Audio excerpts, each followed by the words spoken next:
তো আজকের ভিডিওতে শেয়ার করব আমাদের ঘরের জানলা থেকে না এই পিছনে সুন্দর মাঠটা দেখা যায় আর সঙ্গে এই পাহাড়টা দেখা যায়, তবে সামনে অনেক গাছপালার কারণে স্পষ্টভাবে দেখতে পাই না।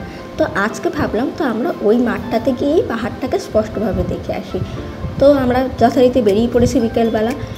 এই পিছন দিকটা কিন্তু পুরোই বড় একটা মাঠ, ক্ষেত এইসবেই ভরা। তো পাশের রাস্তা থেকে আমরা চলে গেলাম পেছন দিকটাতে।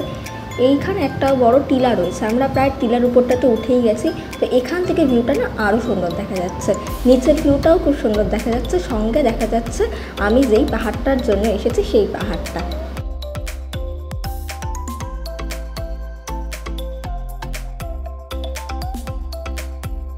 ওই যে দূরে দেখো দেখা যাচ্ছে পাহাড়টাকে, এখন কিন্তু পুরো ক্লিয়ার দেখা যাচ্ছে পাহাড়টাকে, হয়তো অনেকটা দূরে তবে স্পষ্ট দেখা যাচ্ছে, মাঝে কোনো বেরিয়ার নেই।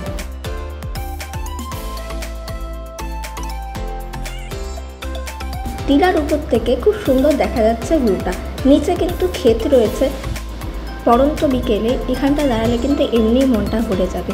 খুবই সুন্দর ন্যাচারাল ভিউ কিন্তু আমি আসামে দেখতে পেলাম। তো আজকের মতো এইটুকুই, টাটা।